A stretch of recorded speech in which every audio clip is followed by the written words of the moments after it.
Welcome to this session on performance nutrition. I'm James Collins and I'm going to be taking you for this session. And I guess first of all, it's my first time here today, so I've been looking forward to speaking here all week. And firstly, thanks to the brand, to Lululemon for inviting me, and to Janine. And I've got to say, first of all, I had an enormous feeling of relief as I came in here this morning because I had the invitation to speak, and for one horrible moment, I thought I was going to be stood up here in Lycra. So I'm extremely relieved to be kitted out in clothes other than that too. So I just wanted to start and give you some of my background and the way I see the world and the way I'm going to show you how we apply sports nutrition at the moment. I can see a few smiles already because this horrendous photo in the top left is from 10 years ago, and that's when I started working in sports. So my background's in nutrition for elite teams. And I started my practice in 2006 after I graduated from Loughborough with my postgrad and went straight into work with our Olympic teams leading into Beijing 2008 and London 2012 as well. So that was very much my grounding working with the English Institute of Sport. And alongside that, I've been very lucky along the way to work with some of our top athletes and top teams and have had some really good memories, and none more so really than London 2012. We've got Gemma Gibbons in the middle and other athletes as well, and that probably strikes a chord with a lot of people here from London today. I joined Arsenal as head of nutrition in 2010 and have been working with Arsene Wenger in the first team squad for the last 7 years, which seems kind of quite strange to feel it's been that long really. And along the way, went to the last World Cup with the England team. Now, I guess over the last few years, and what I'm going to talk about today is the transition for me from elite performance with our athletes to performance for people who are trying to achieve more from their bodies and from performing artists, because in the last 2 or 3 years we've had increased number of calls to work with different performers who want to look good and keep in great shape, but also have to maintain their energy levels. And I would argue that today it's the same science that applies to our elite athletes that applies to most people in the room today who are looking to achieve more from their training, get better results, get better gains, and essentially optimize their health and their performance. So an overview of what we're going to cover today then. So firstly, I wanted to give you my background on performance nutrition. So what are the core principles and what do I mean when I say performance nutrition? Because there are some core principles today that I want you all to take away and hopefully you can apply around your training. A very noisy trolley going past. So one of the key points I want to land today is the nutrition around your training, around your workout to allow you to get better results. Now, we're going to talk about the type of nutrients you need. We're going to talk about the science behind it. And one of the key things we want to land is the timing is everything. We're going to keep reverting back to that today. The timing before your workout and the timing post-training are the two key areas that we're going to hone in on today. And we turn those to pre-workout fueling and post-workout regeneration as well. And then there's something we're going to go into later on, which is called the check-in. And that's how we're connecting mind and body with nutrition. And we're promoting a deeper understanding. And one of the key things that I would say straight off with performance nutrition, our core belief is fundamentally we want to understand more about the body and how it responds to exercise. As soon as we understand more about the body and how it responds to exercise, we can then choose the right fuels and the right foods on top of that. I think often with nutrition we can jump in and talk about food too quickly without understanding some of the core science behind that. And finally, I almost hate to say it, we've got to cover supplementation. I don't want to take up a huge amount of the talk, but there are some key references here that I'd like to discuss as well. So performance nutrition is the first way really to personalize your nutrition, taking into account your goals and your activity levels as well, and allowing you to personalize your nutrition from the back of that. So firstly today, everyone in this room I'm sure has different goals with their training and their nutrition. Some of you in the room will be wanting to reduce body fat and to lean up. Others of you will be wanting to increase lean mass. For a lot of people, aligned to those two key things, you're wanting to increase your energy levels during the day, and perhaps immunity as well. So there are very different goals. As soon as we have that goal set, we can align our nutrition to it. But it's firstly important to have that goal set. And secondly, and probably the most important thing, right, is our activity levels. So I've come from a world where we fuel an Olympic gymnast very differently to how we fuel a heavyweight rower or a Tour de France cyclist. The diets are completely different. And that's the same with a lot of you in the room today. And I've only just seen this walking around now, but some of you today will be doing 2, 3, 4 sessions, perhaps even more, looking at some of the schedules at the front here. And your activity levels each day will differ. So in effect, we need to personalize your nutrition in that way too. And the way I would align this as well is that we're going to talk about your workout, but a lot of people in here today will be young professionals. You have very demanding jobs during the day, and the message I want to get across is, how do we get the most from your training sessions, but also allow you to have energy to get the most from your job as well? Because this is about lifestyle too. This isn't about some quick wins or some quick hacks around training. And finally, the mind and body element is one we're going to touch on later on. This is how I termed the check-in. And everything we're doing today is around understanding the body and engaging with your nutrition. And we're going to talk about what should you track with your nutrition. Because we're in a day and age now, we can track everything on our phones, we can track macros, we can track our blood pressure, we can track everything. But what can we do to be mindful and to take ownership of that? And I'm going to give you some of my thoughts alongside that later on too. So performance, scary word. I've always been told performance is a really scary word. So coming from elite sport and working with people outside of elite sport, initially people would say, don't use the word performance, soften it. It's too hard. People would come in the room and say, I'm not an elite athlete, I can't apply it. And I completely disagree. Everyone in this room today, the reason everyone's sat here is you're trying to improve your performance in life. You're trying to get more from your training sessions, you're trying to get better results in training, and also you want to optimize your health. So I don't agree with that, and I think actually it's time sometimes with nutrition to add a bit of science, add a bit of evidence, and to say, yeah, actually I do want to improve my performance. Now, the diagram hasn't come out quite so well with the two screens across there, but we created this last year, and just as a visual to show that on the left-hand side, some of the key topics we work with our elite athletes. Now, we've got some of the top ones there: travel, recovery, hydration, but also how these apply to you as well. So how these apply to non-elite athletes. And the key topics I'm going to discuss today are body composition. I mean, we have to, right? So how to stay lean, and also to discuss energy levels as well. For me, that's the balance that often goes wrong. And one of the topics we're going to talk about later on is relative energy deficiency. And this is a new finding in the literature, which is showing that a lot of people in sport and also in London and the cities are under-fueling, and the symptoms that we're seeing from that. And then finally as well, this keyword recovery. For us in sport, it's so important because we've got athletes who are training twice, 3 times a day, and we're training back-to-back too. But like I say, for you guys as well, who are training hard and have jobs, recovery is just as important. So firstly, it seems like a really obvious thing to say, but everyone is different. Each of you sat here today have a different metabolism. You have a different physiology, so your body responds differently to exercise. You have different likes and dislikes with your diet. And also, you come from different cultural backgrounds, and those cultural backgrounds will shape how you eat. And the one thing I would say straight away is the way that we're practicing this is we're giving a series of principles that you can apply within your beliefs, as opposed to saying X is right and X is wrong. There are different ways and different mechanisms you can still get results using performance nutrition. A classic example is at Arsenal, we've got 16 different nationalities in our first team squad, 16. And so when I went to the club, I thought, this will be easy. I'll be working with lots of English players, a few French players, no. So we've got 16 different nationalities, and that's a very busy chef as well, because obviously in our world, we're trying to find solutions for these players. It's no good us saying, okay, you can come to a club, we want you to eat the kind of food that we all might enjoy eating. It just doesn't work, it's not realistic. So I would say that's the same for all of you here. We're going to talk about some science today, and I'm going to give you some links to different recipes and hubs and resources that you can use, but it's about you then personalizing it and taking that science and applying it too. Positive, it seems a really stupid thing to say first of all, but over the last decade, nutrition is one of those areas that has had a really negative vibe about it. I'll be honest, when I started working, I used to hate how I was portrayed in sport.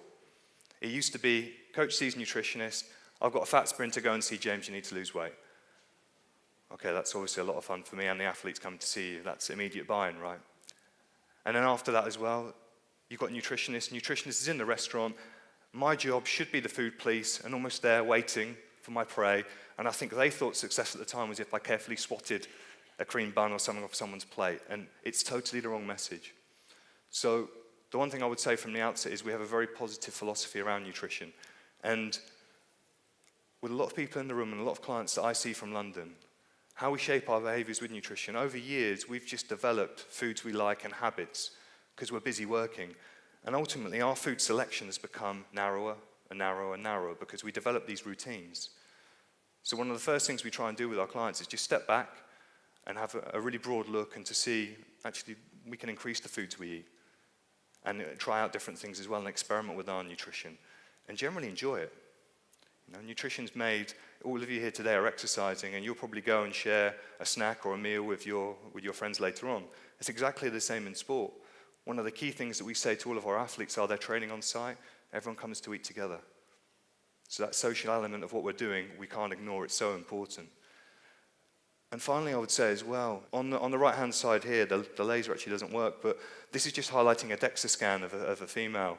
And I mean, it's an amazing piece of technology. So what it gives us is someone's body fat, their lean mass, and their bone tissue to really exact proportions. But the reason I've put that up on there is the goals for that person are extremely individual. Your friends sitting next to you, your bodies are different. Your goals shouldn't be the same. You can achieve different things. You can help each other achieve different things, and that's really important, but your bodies are completely different.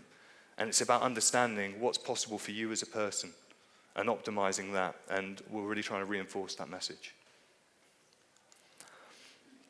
Okay, so we're going to jump into the science a bit more now then. So pre-workout fueling.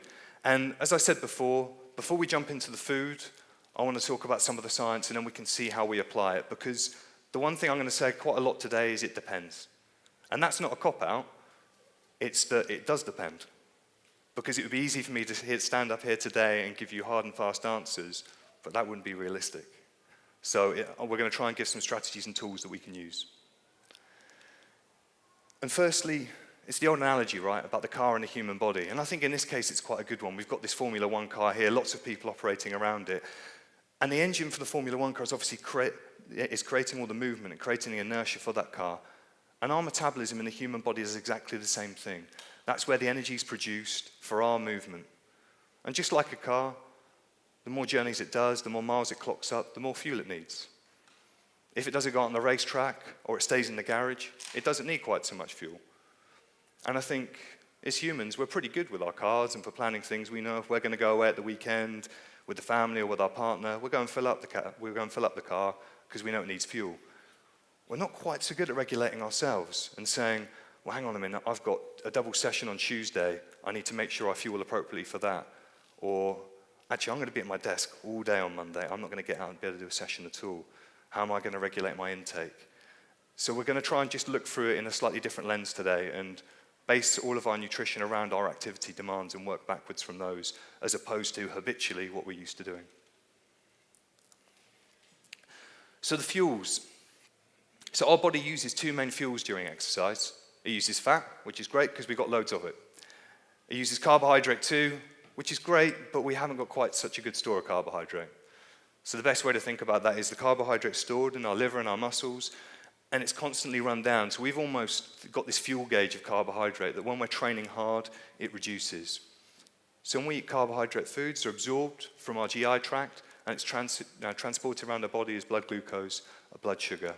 And just to highlight here, the graph on the right-hand side, I'm just going to go down so I can sort of point to this side of the room. This shows how the fuels are used during exercise. And it's really funny. The science of nutrition has moved on so much in the last 20 years, but human physiology hasn't. It hasn't at all. This diagram here is almost 20 years old from the Journal of Applied Physiology. And it shows us how, as energy intensity increases from rest to 40% of max, 55 to 75, so from walking to hard running, how we use different fuels. These two bars along the bottom are fats, and we can see as we're in sort of jogging territory, we're using equal fats and carbohydrate. As we start to go full gas, fat drops off, and where do we get our fuel from? Carbohydrate, and that makes the difference. Our body will preferentially use carbohydrate because it can break it down into energy quicker. So do we need carbs? We absolutely need carbs. There's absolutely no question about that. Do we need carbs all the time? Perhaps not. So I think it's about being selective about when we need carbs depending on our different workouts and when we can change the emphasis of that. So the meal focus. Can you see the text at the back row? Yeah, is that okay? So the meal focus then. So we've looked at the different science. Now, what we're going to argue today is each meal in your week should have a focus, whether you're resting whether you're training, whether you're recovering and regenerating. And first of all, we're defining that high-intensity work, explosive work, work of a high quality, is where you need carbohydrate in your meal beforehand. It stands to reason, right?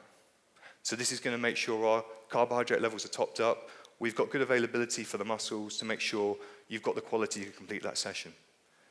Now, is that for each session? No, it's not. No, we don't necessarily need carbohydrate for each session. There might be some lower intensity sessions, a steady state ride, a walk, a steady state jog, where we don't need carbohydrate at all. And actually, by having a meal that's higher in protein and fats and vegetables, we can prime our body to use fat as a fuel, because the muscles are very greedy. If you show it carbohydrates available, it wants to use it. If you starve it more of carbohydrate, we're priming it more to use fat as a fuel. So we've got a little bit of flexibility with how we can structure our day. And this comes back to overall. It depends, right? It depends overall, the context. And it does, because for some people in this room, you'll want to set your week up to be leaner because you'll want to reduce your body fat. In which case, you might have more sessions in your week where you're going to have lower carb meals beforehand, so you're going to essentially underfuel the muscles. Some of you in this room are going to be working towards different challenges. You're going to be training extremely hard and sometimes training twice a day. And if you're doing that, you've got to be damn sure you're going in fueled. Otherwise, you're going to start overreaching, getting sick, getting run down pretty quickly. And this is the same science that a lot of our triathletes have used for years. And instead of this lower fuel, lower carb approach, they call it training low. And they've got all these different ways to run down their carbohydrate stores so they make their muscles more efficient at using fat for a fuel. And they call it training low. And the main fuel, the main time they use this is before breakfast. So they get up, do some fasted training, and have their meal as a recovery as well. The other times they'll do that as well. They might do that before dinner. But there's lots of different ways that we can do this. So I guess as you're seeing already, what I'm trying to say is we've got really good flexibility in our day. There's lots of ways that we can achieve the same things depending on how your day's set up. And effectively at the end, I'd like to bring this together and show you a template of how we work with clients and how you can personalize yours too. So the foods. So we've gone science, meal, definition, and then we've got the foods as well. And then obviously our foods that are carb-based, higher carb, we're generally looking for lower GI types of foods that are going to give us a slower energy release. And I've listed a few on the board there, and I'm going to link through to some recipes after this too.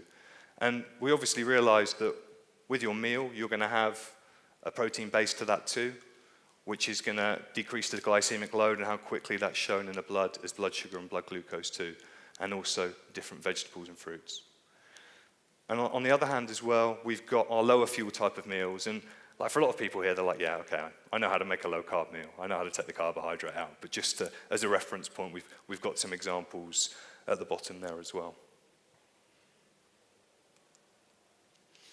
Recipes. The guy on the left is not my minder. As someone pointed out at the last conference I spoke to, this big menacing chap is our head chef, a guy called Christian Sandhagen who is excellent. And the one thing I would say, and I was talking to a few of the guys earlier on that worked in hospitality, I've got a really strong belief that my specialism lies in science and applying science and principles. I work very closely with a chef who is an excellent chef, and we can work together to create recipes for our clients. In my opinion, at this level, the two don't meet, and I think we can create a far better product working with chefs who have the tools and the capability to create really good recipes. And we're obviously in London as well, right? And with so many decent, good pop-up restaurants and so many chefs in the hospitality industry, I think there's a really nice opportunity for nutrition as it moves forward, and we're creating more dishes and recipes around food to utilize some of these chefs that work in the hospitality space as well, and getting them in tune with what we want from fitness and what we want from performance too. So some of the recipes we've discussed today I've got on my website at the bottom that are obviously all free to access. And then I've also got a collection on BBC Good Food as well, which dwarfs anything I've got on my site in terms of sheer numbers. So anything that you're looking for to meet a need, we're now starting to categorize them as well, so you'll be able to find different examples there. So, relative energy deficiency. I mean, this is something I feel quite strongly about because it's such a big issue.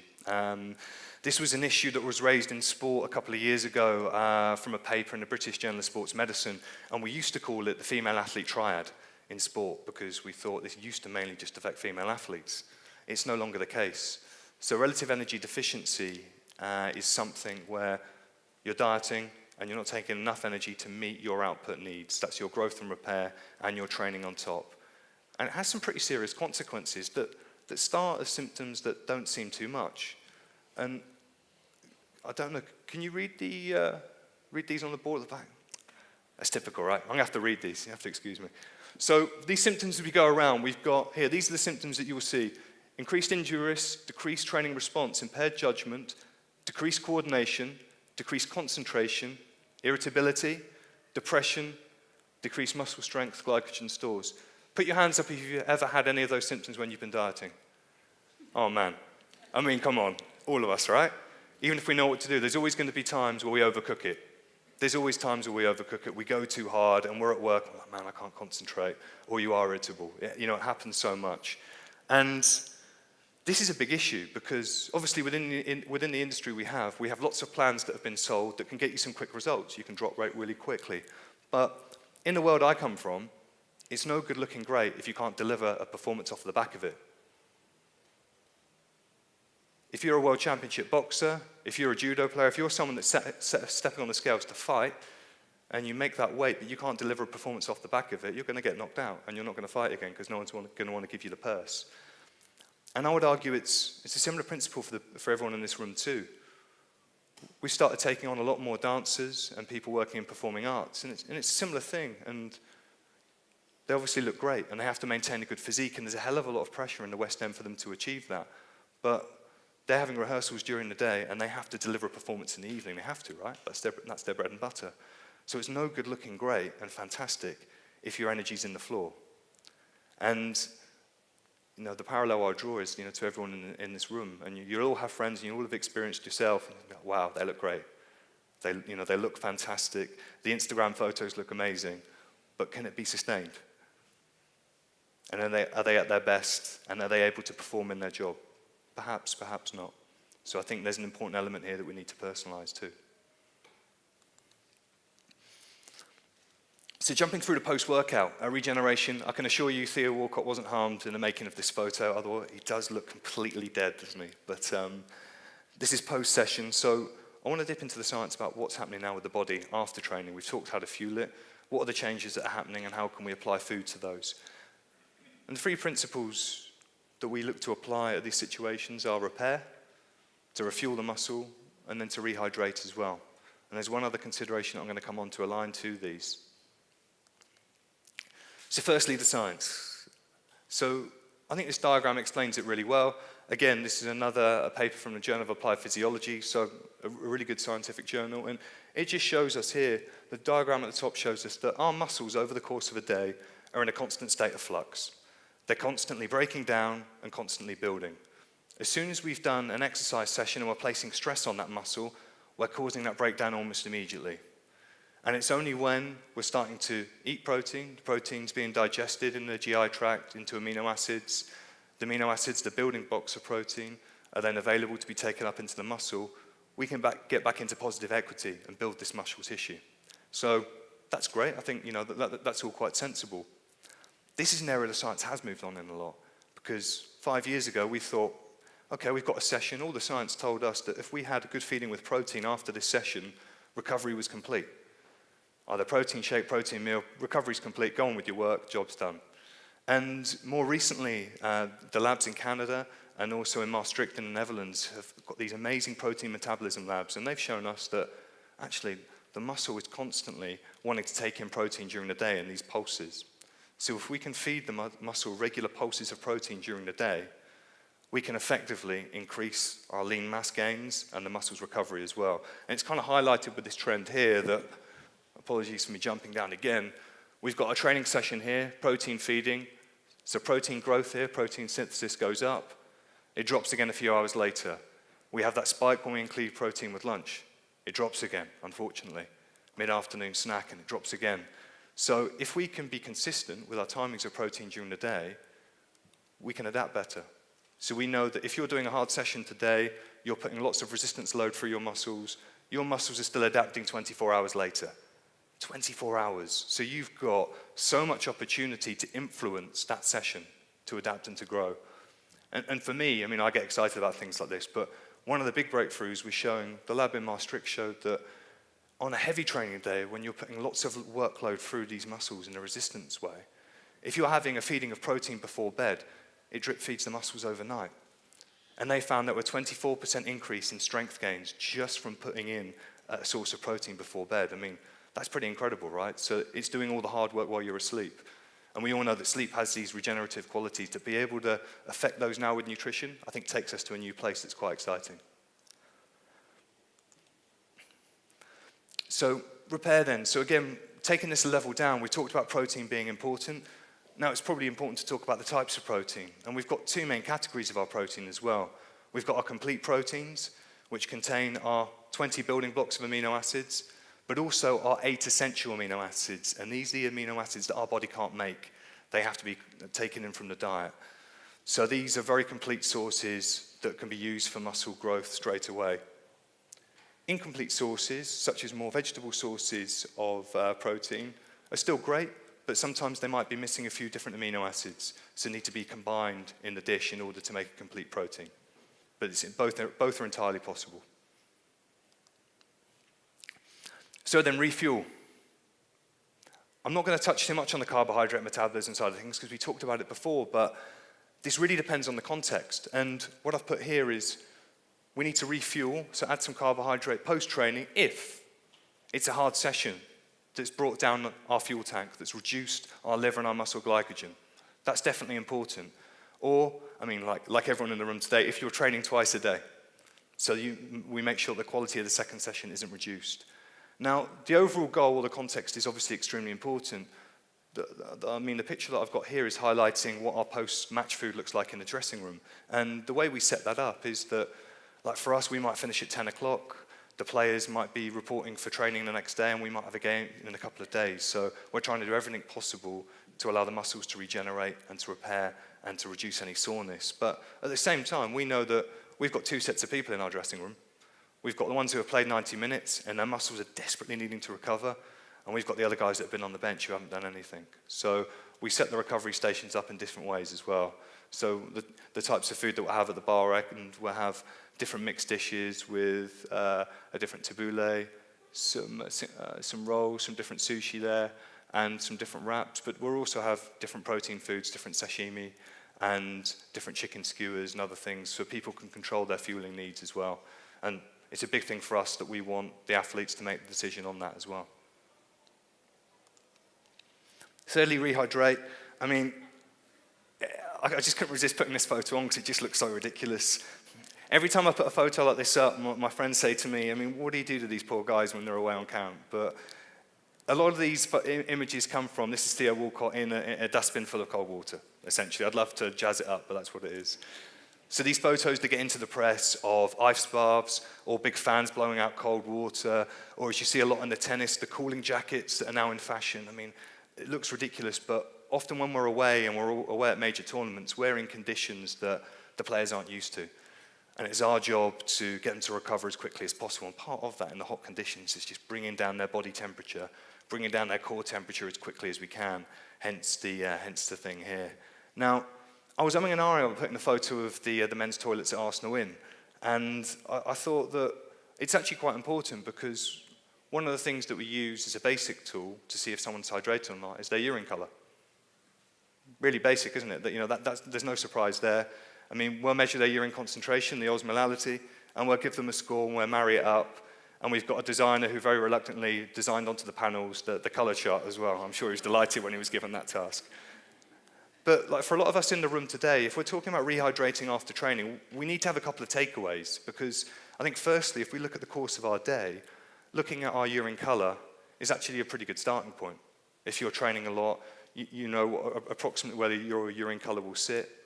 But what I would say as well, and this is the same with our athletes, as we start to train more, and you're doing 2 or 3 sessions a day, or you're in London doing one of the sessions that's in ambient conditions, or it's very humid and you're sweating a lot, I think we need a bit more information as to how much sweat we need to replace. And we can do that really simply, really crudely, just by in the change rooms at your gym, weighing in minimal clothing before the training session and after the training session, and starting to get a rough gauge on what your sweat rate will be. So if you've lost about 0.5 kg in weight, that will be approximately 0.5 kg in fluid in water as well. So you'll know that roughly after your session, you know how much fluid to replace. And that's allowing, I would say, a little bit on top just for constant flowing, but you'll then know how much your sweat rates, because again, it comes down to this individual nature. I sweat a lot, and my sweat's quite salty, because when you sweat, you'll see on the back of your top, like the salty crystallized sweat. We'll see this more so the guys with the girls, but you'll definitely know.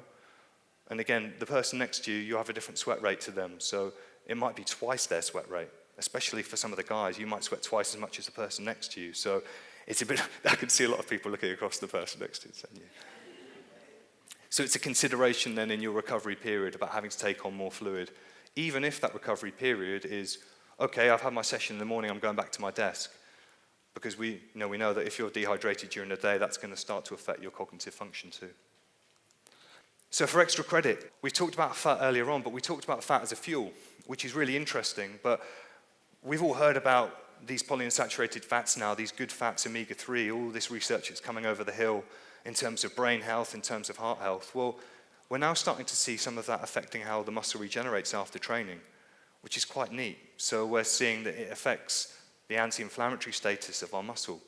So for us, this is great, because we're kind of saying, well, if in the days after training we're directing people to eat more oily fish, that's a really easy win, right? If it's something that can help reduce the inflammation, help the muscle recover quicker. The other really interesting one is antioxidants, and there's obviously lots of research in the press around heart health and different things too, but there's been some amazing stuff now done with recovery from exercise. And this was done in marathon runners initially, and using like cherries, blueberries, pomegranates, and they're showing that within hard, intense training, essentially you've got the muscle cell. And within the muscle cell, you get this buildup of reactive oxygen species, so these byproducts that are created when you produce energy. Now the problem is with these rattle around in the cell and cause damage to the DNA. When you cause the damage, you get sore in the subsequent days. And what they found is, well, actually, these antioxidants enter the cell and help to neutralize the effect. So if we're having a diet that's higher in these antioxidant fruits, you can recover quicker. And I think that's pretty interesting. And again, this is where you've seen things like the cherry juice that have become really popular, and things like the blueberries as well. That's the research that all this has come from. But the one thing I would say is, I think this is an area where we'll definitely be watching this space, because there's a lot more research now being done into individual fruits and individual extracts, and it's getting more and more specific, which is interesting. And obviously, I'm sure everyone's heard about the different work they're doing with beetroot at the moment as well, and beetroot juice and blood pressure, and also making the oxygen more effective entering the muscle. So, taking it full circle and taking a step back, we've talked about fueling, we've talked about regeneration. I kind of want to bring it together into an overall context now, and this is the kind of structure that I tend to use with our athletes and with our clients. And again, apologies for the guys at the back, but you'll see quite basically, it's just like an Outlook diary window, right? It just shows your diary of your week, and the first things that we tend to map on there are the training sessions. So once you map the training sessions onto your week, you know roughly the stimulus that's going to be going through your body. Give or take, you know when the sessions are, so you can plan for them. Now, in this particular example, we had a guy who was doing some amateur boxing. He wasn't a pro at all, he was just doing a journalism piece, and he wanted to lose some weight and do an amateur fight. And so we set up his week, and his week looked like he was having his higher intensity training with the personal trainer in the morning. And then in the afternoon, on Tuesday and the Thursday, he was doing some light technical sparring with his coach. So quite logically, the thought process behind this was, we definitely want him going in fueled to this morning training session. So the fueled high carb meals are in yellow, and the lower carb are in green. So we said we want him fueled going to this morning session, because we need the quality from that session. Afterwards, to start the recovery process, he took a protein snack as his recovery. And then into the lunch, to refuel the muscle totally, we gave him another serving of carbohydrate with the lunch. Now, as you went into the afternoon training, we said, well, this is a lighter training. We don't need to add any more fuel to the muscle. He doesn't need any more fuel to get through this training session. And the other point that we're considering as well is, this guy has to lose weight. This guy has to reduce his body fat. So the other decision we've made with that as well is, we're going low carb in the evening to try and prime the muscle, to break down some fat overnight, because we know he's still going to have another feeding before he does his training again. So logically, we can work that back. And no matter what time of day you're training, you can still organize your feedings in this way.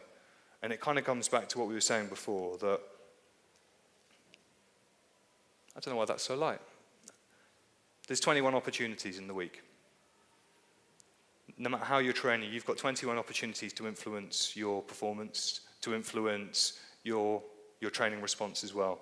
And not all of those have to be perfect, far from it. But if you're starting to get the planning right around what's happening before your training session, 5 minutes left, thanks, and what's happening after your training session, that's a pretty good start. And if you get those right, you'll be amazed at how you can start to affect some of your results as well, just by a bit of planning. Now, this is what I mentioned before, and when I was planning the session, when I talked to Janine initially about what I wanted to deliver today, this comes back into the mindfulness piece. And as I said earlier on, we're in the industry of nutrition at the moment where we're just dwarfed with information, aren't we? You know, you can track everything, everything's at your disposal. The one thing that we found with our clients is most successful. Over the last 10 years, athletes have always had a training diary. And these training diaries used to be nothing special. They used to be a notepad. And I have one I carry around with me all the time. And it's just on a weekend to take some time away from everything. Go and have a coffee, leave your environment at home, sit, have your pad, and reflect on your week that's just passed. Your structure with your training, your structure with your nutrition, and what's gone well. And you can start to ask yourself then, okay, did I have any days that I fell off track? Or any days that I felt overly fatigued during my training? Now, was that because I was pushed harder or because my nutrition fell off track? And then suddenly you're starting to look at these gaps in your week and engage with your nutrition as well. And then you can see these blind spots, you can correct them the next week. Now, the other thing that this check-in does is it gives you a time to plan your next week as well, completely with you in your own space, not with your partner, on your own. And you can plan, all right, okay, well, next week, when am I going to do my shopping? It sounds really stupid, but often a lot of nutrition falls down because we haven't got the right foods in the house and we're not taking them to work with us. Or also looking at, I've got a friend's function on a Thursday night. Now, how am I going to prepare for that? Or we're going away for the weekend. If suddenly you've got this slot in your week, you've got a time to draw a line in the sand. Because I know whether athletes or private clients, people always say, sometimes the wheels can come off. And unless you've got a checkpoint, a point that you can check in with your body and understand why that's happened, this momentum can continue. So I think even just having the slot once a week, 20 minutes is all you need. Do you need to write down everything? Do you need to track everything? Absolutely not. You just don't need to do it. I would challenge you to start with a minimal amount of monitoring and checking in and build out from there as opposed to trying to record everything. Supplementation is one of the biggest headaches that I have within sport and widely in general. We've got a huge issue in the industry at the moment with the regulation of supplements, which I think everyone might be aware of. A quick stat for you. The last survey we did of supplements across the world, 15% of those supplements contain contaminants, which might be pro-hormones, which might be steroids, and those supplements would have led to a positive test in our athletes. So all the supplements that I use, I have to have independently checked. So just because there's some lovely branding on the supplement does not mean there's good quality assurance around it. So I would encourage skepticism with supplements first of all. The message I give to all of you, as I give to all of my clients and my athletes, are that I think we need a position to start with our supplements when we're going to source them. And that is the independent group Informed Sport are ones that we use within sport that batch test all of the supplements and that check companies' manufacturing processes. This isn't a perfect answer. This is a starting point. But the one thing, my one take home from this part on supplementation is, I would always come back to this. What's the specific need? Why are you taking the supplement? If you can't answer that question and be challenged by your friend or your trainer, you shouldn't be taking it. It should fill a specific need or a gap in your nutrition. It could be vitamin D. It could be a low omega-3 intake. It could be in the afternoon you want a protein shake because you don't fancy a protein snack. Those are all completely justified. But the problem is with supplements, they start to build up slowly. And before we know it, we've got these arsenal of supplements that we're using all the time. And slowly and surely now in the research, we're finding out that megadoses of different supplements have a negative effect on the body. We know with our endurance athletes, if they're taking big doses of vitamin C all the time, 1 gram of vitamin C day after day after day, negatively affects how their muscles adapt to endurance training. It's pretty powerful, right? Sometimes you look at these vitamins and you think, oh yeah, they're just vitamins. No, they have powerful effects on the tissues. So again, like all these things, I would start from a position of skepticism and then move forward with those.